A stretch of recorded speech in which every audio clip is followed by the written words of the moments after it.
Đây có dấu hiệu nè, trong cả nhà. Đây cũng hư luôn ha. Những cái chân đế nhựa nó gãy ra nè. Nhóm cái bản lề này lên. Đây bên đây gãy đây. Xin chào cả nhà thân yêu đã đến với kênh Trọng Nhân Fit. Trên tay mình đây là laptop HP Envy 17 và cái máy này mình nhận của một bác sĩ ở bệnh viện Đa khoa thành phố Cần Thơ. Máy bị tình trạng là gập lên xuống, nhóm nguyên cái bộ vỏ ha, mặt C mặt D nhóm lên ha. Tình trạng này là bị gãy đế chân ốc và phía mặt bên kia nó vẫn bị y chang luôn nha cả nhà. Bây giờ mình sẽ tiến hành tháo máy ra và mình sửa lại cái chân ốc bản lề này cho cả nhà xem. Ok, bây giờ chúng ta bắt đầu thôi. Let's go. Vô. Rồi mình sẽ tiến hành mình tháo máy ra, lật mặt sau của máy, mình gạt cái nút này ha, phía qua bên phải của mình để mình lấy cục pin lên. Sau đó mình sẽ vặn ốc này, mình sẽ tháo cái nắp này ra. Đây là cáp của SSD nè, mình sẽ tháo cái dắt cáp này ra, lấy con cáp này lên.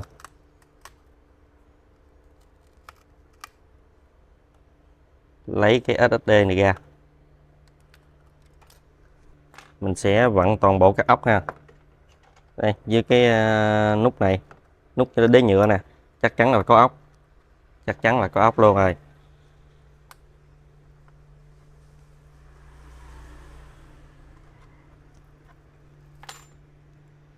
Mình sẽ vặn toàn bộ ốc ra.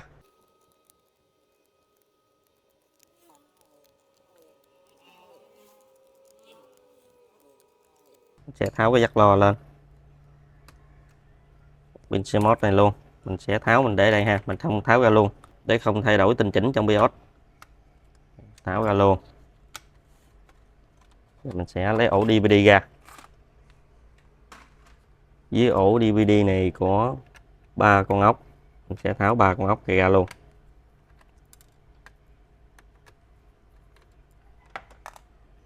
Giờ mình sẽ nhớ mặt D lên. Đây còn vướng vướng đây là cáp cái dắt chuyển ổ DVD nè, một cái chân đế ốc nè đã rớt ra ngoài. Đây, toàn bộ chân đế ốc đã bị gãy hết ha. Đây chân bên đây chân nhựa. Rồi mình kiểm tra bên đây luôn. Đây luôn, đây nó rớt ra một cái nắp này của bên mặt D ha.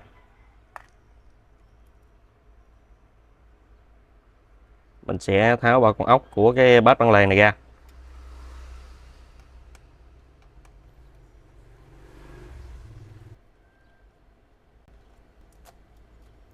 Đây có dấu hiệu nè, trong cả nhà.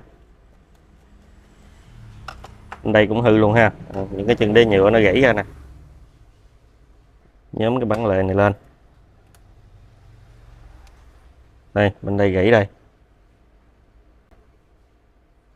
Những cái chân này chưa gãy nè, nhưng chân trên cùng nè, chân trên cùng cả nhà thấy không? Nó nứt ra hết rồi nè, gãy nè. Bên đây cũng gãy luôn, bể hết rồi nè. Vậy mình sẽ khắc phục chân đế ốc bản lề hai bên của cái máy này. Mình sẽ tháo lấy cái chân đế ốc này ra ha.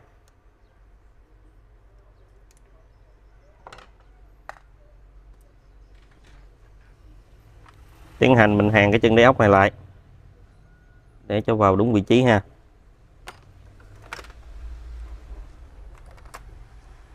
Mình dùng cái mũi hàn nhựa của mình ha, mình hàn lại. Mình sẽ ấn cái chân đế ốc này xuống cho nó vào, cho nó bám.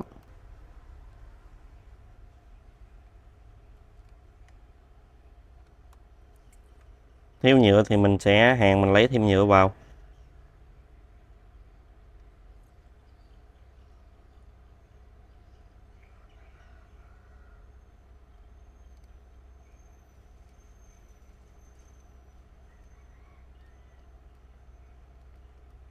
Tình hình ở Việt Nam của chúng ta năm nay cho nước ngập lên cao quá nha cả nhà. Đối với thì mình thấy anh em miền Trung thì gặp bão thường xuyên, ngày xưa tới giờ, quanh năm ngày xưa tới giờ. Thì nó cũng y chang như miền Tây mình thôi. Miền Tây mình thì cứ nước ngập thì đó giờ là bao nhiêu năm nay rồi, bao nhiêu thế hệ rồi. Cứ tháng 7, tháng 8 và tháng 9 là 3 tháng là cứ nước ngập. Ngập có tùy theo nơi, ngập nó trũng sâu hay không sâu. Dưới đây thành phố Cần Thơ của mình đã bao nhiêu năm rồi, đã ngập lụt, ngập sâu mà những cái đường trục chính đó, có thể là ngập nguyên cái bánh xe luôn là chuyện bình thường. Còn trong nhà thì thành hồ cá vẫn là bình thường, giống như là thói quen rồi. bao nhiêu năm, bao nhiêu thế hệ rồi thì nó vẫn vậy. Đối với người miền Tây mà những năm mà lũ lụt á thì họ vẫn bình thường, tại vì họ biết trước những cái tháng nào là nước ngập như thế nào. Thành phố Cần Thơ của mình ngập nặng nhất là khu vực Bình Thủy, đúng theo cái tên luôn. Bình Thủy là bình địa luôn, là nước là thôi, là nước quá trời luôn. Tội những cái em học sinh ở khu vực cái trường Bình Thủy, những cái năm trước người ta bơi xuồng á, là ta đưa con ta đi học luôn á, tại lý do là quá ngập sâu. Còn trung tâm quận Ninh Kiều á, ngày xưa là cũng ngập cũng dữ lắm, nhưng mà sau này nhờ nhà nước và cơ quan chính quyền đã xây ra cái đập rồi, đập chặn của trung tâm Ninh Kiều, nên trung tâm Ninh Kiều năm nay hạn chế, hình như là không có ngập lụt luôn, đã thay đổi rất nhiều. Còn mình thì xét bên Ninh Kiều, đối diện Ninh Kiều là mình cũng xéo xéo với cái bến Ninh Kiều đó cả nhà. Thì khu của mình thì nằm cặp cái con sông Cần Thơ nên không có đường nào mà để né tránh được, nhưng mà nói chung cũng đỡ. Ngay chỗ mình thì lộ đã nâng cấp lên rồi nên cái đường lộ nó không có ngập thì cũng đỡ lắm cả nhà. Nó vẫn xì vào nhà thì cũng một lượng ít thôi, nói chung là cũng đỡ hơn những năm trước. Nhưng mà có năm nay là anh em Hà Nội hơi bất ngờ, tại vì anh em Hà Nội ngày xưa giờ hình như là chưa có ngập lụt, nên bây giờ bị ngập lụt do mưa bão thì bị bất ngờ thôi. Chứ miền Tây của mình thì nói chung là không bất ngờ lắm, trừ bất ngờ khi nào là nước nó cao quá bất thường thôi. Trung tâm bến Ninh Kiều á, bây giờ hiện tại vẫn cũng còn ngập, nhưng mà những năm về trước, khoảng 3 năm về trước là có một đợt đó là dân ta ngủ tới sáng thức dậy là đồ đạc trôi hết trơn. Thiệt hại nhất là những cái cửa hàng bán đồ điện lạnh ở ngoài đó, ngập lụt người ta thiệt hại cũng nhiều lắm. Cũng cầu mong là nước năm nay lên cao thôi, những năm sau không lên cao nữa, để cho người dân người ta ổn định cuộc sống, không thiệt hại về tài sản. Làm ăn bây giờ cũng khó khăn, mà tích lũy tài sản nói chung cũng khó lắm cả nhà. Mình có báo chí những cái vùng mà ngập lên tới nóc nhà mình thấy sót rồi. Xong cái bản lề bên đây ha, bên đây mình cũng sẽ tháo những cái chân đế ốc này sẽ ra ha. Nếu cái nhà bị gặp tình trạng bị chân đế ốc hư như thế này thì mình tốt nhất là mình đến cửa hàng nào gần nhất, cửa hàng mình quen đó, mình nhờ họ làm lại cái chân ốc bản lề của mình và khắc phục lại. Chứ cái nhà để lâu thì rất ảnh hưởng tới main board và ảnh hưởng tới màn hình, nó dễ bị hư lắm cả nhà.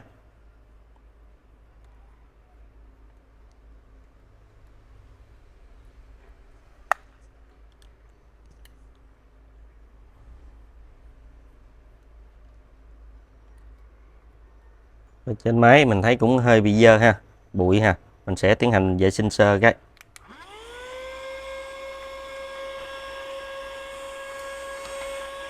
Mình sẽ hàn cái chân đế ốc tương tự như bên kia, mà bên đây nó sẽ bị nhiều hơn bên kia thì mình sẽ làm sẽ tốn thời gian hơn.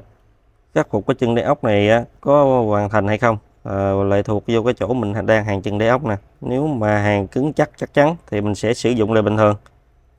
Còn nếu mà những cái sử dụng mà không chắc chắn cái nhà sử dụng sẽ bị lại, và bị lại sẽ nặng hơn. Và mình đã có làm một video mình đã up trên kênh của mình rồi, là video đó là hình như là mình nhớ không lầm là của cái máy HP, đã qua cửa hàng khác làm rồi, nhưng mà cửa hàng khác người ta làm không kỹ, ta không có hàng chân đế ốc, người ta chỉ đổ keo, nên khách về ta sử dụng về không bao lâu, chứ vài ngày là sẽ bị lại thôi. Mình sẽ để cái link của video đó ở dưới mô tả hoặc là bình luận cho cả nhà có thể xem tham khảo ha. Giờ tiếp tục công việc của mình, giờ mình sẽ hàn thêm nhựa cho những cái chân đế ốc này. Chung làm này cũng đơn giản lắm cả nhà, quan trọng cả nhà hàn cái chân đế ốc này thôi. Nếu cả nhà ở xa hoặc là không có điều kiện đem đến cửa hàng làm đó, muốn tiết kiệm thì cả nhà cũng thể tự làm được, thì cứ hàn như mình thôi. Nếu mà không có mũi hàn thì cả nhà chịu khó kiếm cho mình có một thanh chì hay một thanh gì đó, nói chung là nó giữ nhiệt được, thanh chì hay thanh sắt gì cũng được, nhỏ nhỏ vừa vừa thôi. Cả nhà kết hợp thêm cái bếp ga, rồi chúng ta hơ cái cây sắt hoặc cây kẽm gì đó cho nó nóng lên, miễn sao nó chảy được cái nhựa là được. Rồi cả nhà ví dụ ở nhà mình không có nhựa hàn chuyên dụng hoặc là nhựa dẻo gì đó, thì cả nhà kiếm cái nhựa nào mà dẻo dẻo là được. Hoặc có thể lấy cái nắp chai nước của mình cái loại nhựa đó mình thấy nó cũng dẻo đó, thì cả nhà dùng hàn thôi. Nếu cả nhà không có keo chuyên dụng đổ cái chân đế ốc bản lề thì cả nhà thì thường dùng là cát cho mình, cát nè, một cây nè, cái nhà đổ ở xung quanh đây nè, đổ vừa thôi nha, rồi mình chích keo 502 lên, rồi nói chung nó cũng cứng chắc đó, nhưng mà nó sẽ không hiệu quả bằng cái keo chuyên dụng. Keo chuyên dụng của bản lề sẽ cứng hơn. Còn cả nhà làm cát rồi đó, một cây rồi đó, đây theo mình cũng hiệu quả 60%. Cái tình trạng đó thường thường mình hay làm là kiểu như khuyến mãi cho khách, cũng hàng này nè, cũng có khách nó gãy ít nhưng mà mình sửa cái men đó rồi nó phát sinh thì mình thấy nó gãy này nè, thì mình hàng giống như là mình làm miễn phí đó, thì mình sẽ dùng cát đó, mình cát mình sẽ mình đổ keo 502. Những cái tình trạng đó, với tình trạng đó gãy 1-2 chân ít ít nha cả nhà, còn nếu mà gãy nhiều quá mình sẽ báo khách, là báo giá là hàng thêm chân này, khách đồng ý thì mình làm, còn kia mình làm giống như đỡ gia cố đỡ cho khách thôi và tiết kiệm chi phí cho khách thôi. Còn những tình trạng như thế này thì bắt buộc là mình phải làm cho kỹ và đổ keo chân ốc, bắt buộc phải tính phí phí công phí keo rồi. Nếu ngày xưa đối với mình thì lúc mà chưa có keo mà chuyên dụng mà để đổ cái chân đế ốc này cứng nè, thì ngày xưa mình cũng dùng bằng cát thôi, nhiều khi kẹt kẹt quá mình lấy bông gòn luôn. Bông gòn thì nó không cứng bằng cát nha cả nhà, bông gòn vẫn được. Bây giờ hiện tại một số nơi mình cũng thấy còn dùng bông gòn nha, nhét bông gòn vô, quấn bông gòn rồi chế keo 502 chờ cho nó cứng rồi dặn lại. Còn keo bông gòn thì nó tỷ lệ nó chỉ cứng được 30% thôi. Mình đã hoàn thành chân đế ốc, mình sẽ gập cái bản lề này xuống xem các chân đế ốc nó có ngay hay không và nó có vướng gì không. Hoàn chỉnh một bên, mình kiểm tra lại bên đây, sẽ hạ bản lề này xuống, chân ốc có ngay hay không và nó có vướng gì không. Chân đế ốc đều ngay ha cả nhà, đúng vị trí hết. Sẽ tiến hành mình pha keo ha, cho keo vào chân đế ốc bản lề này.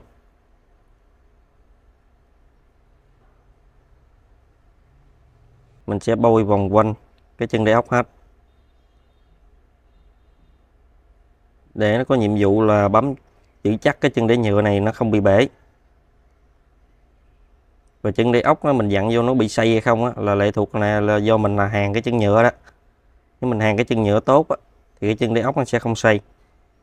Rồi nếu cả nhà mà hàng cái chân đế ốc mà không có cứng chắc thì chúng ta là dặn cái chân đế ốc nó sẽ xoay theo. Đó là chúng ta hàng cũng như là đã làm cái chân đế ốc này đã thất bại. Keo này nó chỉ có tác dụng là giữ cái chân đế ốc nó không, cái chân nhựa đó nó không bị bể nữa thôi, chứ nó không có nhiệm vụ làm cái chân đế ốc chúng ta không dặn ốc theo, nó không có bị xây theo. Nó hai vấn đề nó khác nha cả nhà, chứ cả nhà đừng nghĩ như một số anh em làm đó, như video trước mình đã nói đó, đổ keo rồi dặn chân đế ốc nó xây theo, cuối cùng nó đâu có bám chắc được đâu, là do chúng ta hàng cái chân nhựa, chân đế ốc không có đúng. Chỗ này mình chỉ chét ở trên ha, còn phía dưới bên đây mình không có cho keo vào, tại ngay chỗ vị trí này là cái nút nguồn. Nếu mình cho cái keo vào thì cái keo nó sẽ chảy xuống cái nút nguồn và làm cứng cái nút nguồn luôn, và không có kích nguồn được. Giờ mình sẵn hạ bản lề này xuống luôn ha, hạ chân đế ốc luôn. Cái bản lề này mình thấy nó là vừa rồi đó, không có cứng, cho ngay đúng vị trí ha.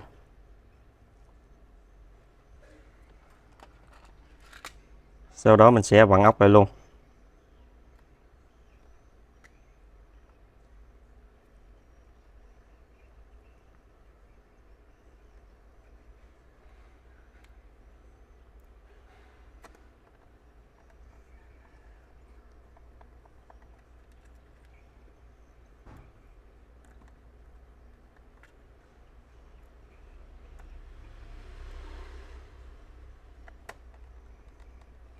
Mình sẽ phải siết lại cứng luôn ha, siết cứng vừa tay thôi nha cả nhà.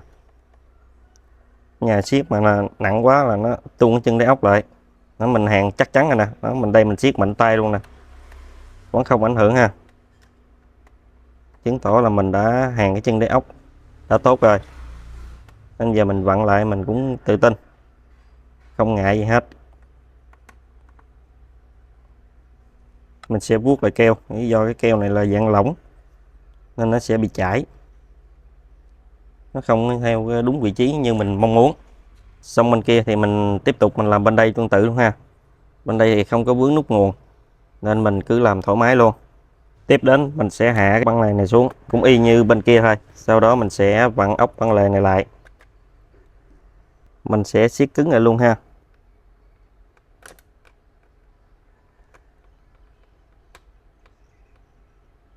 tinh chỉnh keo lại, keo nó chảy đã sai cái vị trí của mình rồi, bây giờ mình sẽ tinh chỉnh lại. Vị trí này muốn cứng chắc luôn thì mình sẽ thêm một ít keo cho nó bám vô cái bản lề luôn, giữa cái bản lề này nè và cái đế nhựa ở dưới. Hoàn thành. Mình sẽ gấp máy rồi luôn, lấy cái mặt đê lên cho cái pin smart lại vào đúng vị trí ha. Sẽ ấn cho vào cái mặt C.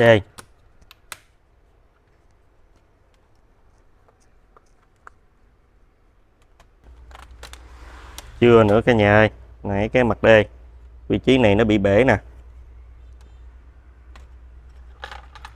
cái miếng nhựa để chặn cái chân đế ốc nè nó bị gãy à, mình cũng phải hàn lại luôn để mình kiểm tra xem cái vị trí này nằm ngay vị trí nào. Cho vào đúng vị trí, sẽ hàn lại luôn. Hoàn thành nha cả nhà. Bây giờ là gấp lại luôn nha, không còn vấn đề gì cả.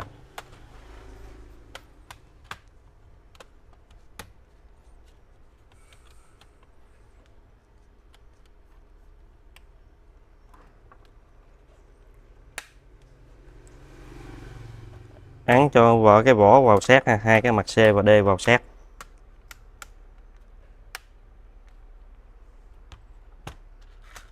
Giờ mình sẽ vặn ốc lại.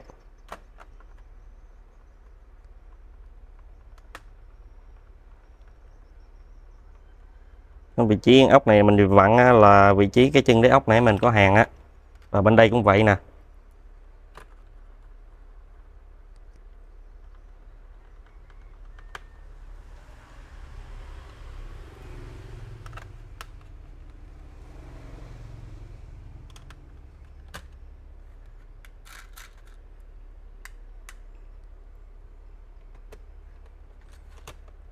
Chung có bao nhiêu ốc thì mình sẽ vặn lại bấy nhiêu ốc ha.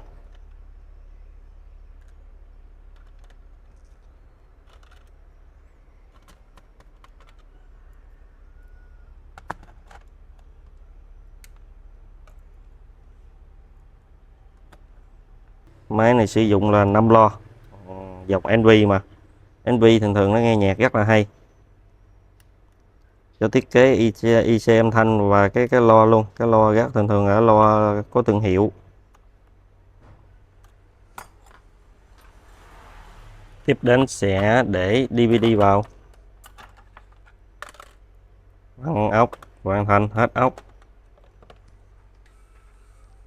Giờ là tới em SSD, và đừng quên gắn cái jack cáp của SSD này vào nhé. Chỉ còn cái nắp này nữa thôi, bỏ vô, ấn vào, vặn ốc lại, gắn pin lại. Vậy là hoàn thành nhé cả nhà. Chưa, nhớ trả hai cái nút đế nhựa lại. Rồi cái keo này trung bình là khoảng mấy tiếng đồng hồ nữa mới khô. Bây giờ mình sẽ kiểm tra kết quả nha cả nhà. Đây mình sẽ gập lên gập xuống đây. Chân đế ốc hoàn toàn tốt nha cả nhà. Ok nha cả nhà. Bạn nào xem video này thấy có ích thì cả nhà nhớ cho mình xin một like. Bạn nào chưa đăng ký kênh thì nhớ nhấn đăng ký kênh và ủng hộ mình. Và đừng quên nhấn vào hình quả chuông thông báo để nhận những video tiếp theo của mình. Chân thành cảm ơn các bạn đã xem. Bye bye.